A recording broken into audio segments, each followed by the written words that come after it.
Aloha! I am the Great Clement, and now we're doing the Megaman playthrough of Megaman in Base. You know, the character who this game was clearly not designed for. It's slightly harder in the Robot Master levels, but it's where King's Castle that it really gets pretty bullshit. So, what can I say about Megaman that hasn't been already said a million times over? He's the Blue Bomber, he can shoot pellets, he can charge up his Mega Buster for a strong blast, he can slide, and all that jazz that we all know Megaman for. Now, even though Base had awesome abilities like dashing, double jumping, shooting in every direction, Megaman is literally the exact same character he's been in the past 5, 8 games, whatever.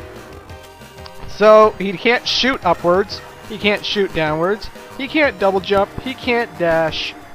This makes the game, I'll say, a lot harder. Seriously, Base can get over spike traps and all kinds of awesome stuff, but Megaman, well, he's got to do it the old-fashioned way, and I'll be damned if it's easy, because it's not. This is, of course, the intro stage, and this is a heads-up for people watching this playthrough first, because I know you can watch the Megaman playthrough first, or you can watch the Base playthrough first. It's really up to you, I guess.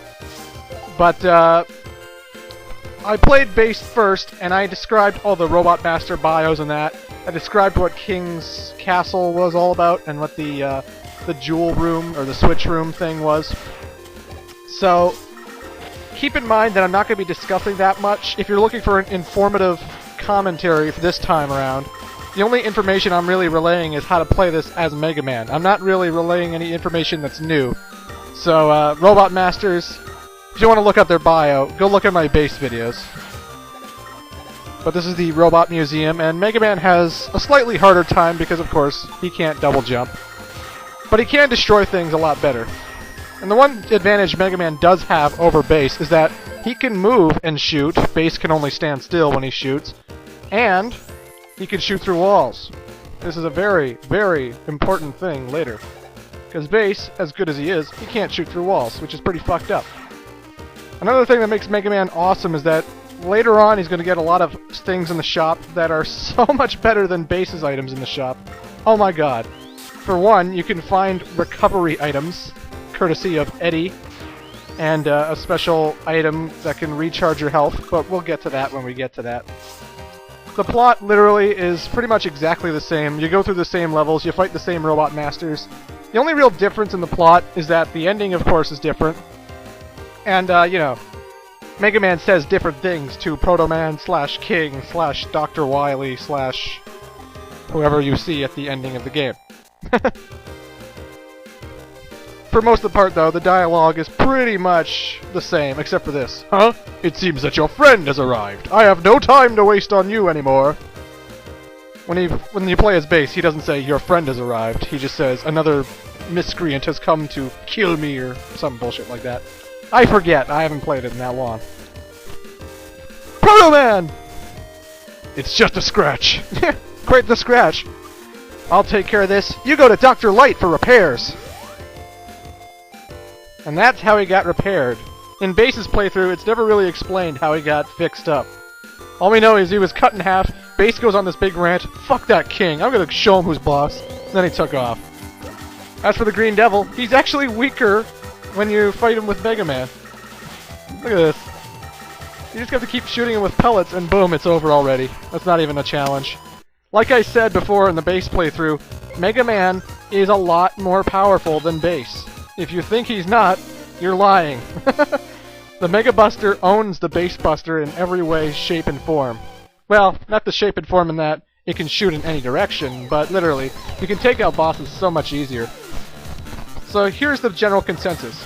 Mega Man with levels, hard. Base with levels, easy. Mega Man with bosses, normal. Not easy, but normal. Base with bosses, hard. Unless you get the Super Base Buster. In that case, things change up quite a bit. But, you know, Mega Man doesn't actually get an item that increases his Mega Buster power. Instead, it reduces the time, how much time it takes to charge up the shot, just like Mega Man 8. So, that will become much helpful later on. And it's also great because it's not an equipable item. It's just an automatic thing that you keep forever. So you can equip a half damage thing. Like, you can equip armor to reduce the damage you take, and you'll still have a super fast Mega Buster. So in a way, Mega Man does have some advantages, but, you know, I'm not going to say that his journey is easier than Base's. Oh, hell no. You'll see when I get to the later levels, preferably Tengu Man, that Mega Man has quite the hard time traversing through levels. For the most part, you just gotta remember that Mega Man can slide, so that means he can dodge attacks from above. And he can also fit into small corners that Base wouldn't even dream. Look at this hidden area. Base could not go in this area because he can't slide. And there used to be a CD in there, but I took it already, so there's no CD anymore. In order to get all the CDs, you have to play the game as both Mega Man and Base. You can't just play with one and get them all, you know? You have to play the game in both sides to get all the stories, man. That's how it rolls, baby! But yeah, as long as you just remember that Mega Man cannot double jump, try and get that hurdle out of your head, because if you've been playing for Base for a while, it's going to seem a little odd and a little tough, you know?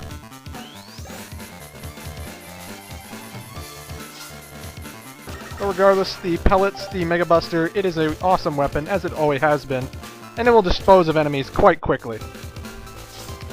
This area, Base could double jump and cross with ease. He just dashed and jumped all over the place. Mega Man actually has to hitch a ride on the icicles, which requires good timing and good jumping. And you know, if you land too early, that thing's gonna knock your ass into the pit, and you don't want that, believe me. Another good thing about a supercharged up Mega Buster is that it can pass through enemies as well. So not only will it hit one guy, it'll hit the other guy too, which is swell. So here's Cold Man, and none of the Robot Master's patterns ever change depending on which character you are. They're always the same.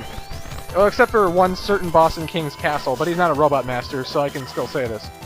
Cold Man is again the simple strategy. He knocks an icicle into the wall, then back. He occasionally jumps around, and when he's at half health, these clouds start appearing to slow Mega Man down. While you can take Cold Man down faster with the Mega Buster, the cloud attack is harder to hit because Base could just aim in the direction of where it was. Mega Man actually has to jump and hit it in a horizontal direction. So, you know, the pros and the cons, you know. Some guys have their ups, some guys have their downs. But regardless, it's still a rather easy fight if you ask me, and you should do them first. And if you don't, well, you're a son of a bitch. You're a son of a bitch, and I'm not taking it back. Because that's what you are. You son of a bitch. Or if you're a girl, then you're just a bitch. Because you wouldn't be a son of a bitch, you'd be a daughter of a bitch. But I digress, because that makes no sense. We have defeated Cold Man, and there's the traditional weapon get absorption. Base bursts himself on fire, and Mega Man, he loves to suck everything from the whole area. We get Ice Wall, and it's exactly the same as it was with Base. You create a wall, you can push in enemies, and you climb it to get over spike pits. Always fun. And of course now Mega Man's picture is plastered all over the place. Not Base. Go figure. And now it's time to take on Burner Man! And if you thought the level was annoying as Base, oh, you haven't seen nothing yet. I despise this level with Mega Man, and there's so many reasons why. First off, bats coming out of nowhere. You can't shoot up, so you constantly have to move out of the way to hit them, you know? Secondly, there's a lot of bottomless holes. We're not going to get to them in this part, but we're almost going to get to them. You can't take shortcuts by double jumping. You can't do anything useful. You have to... You know, it's just a very harder game, okay? It's a pain in the ass.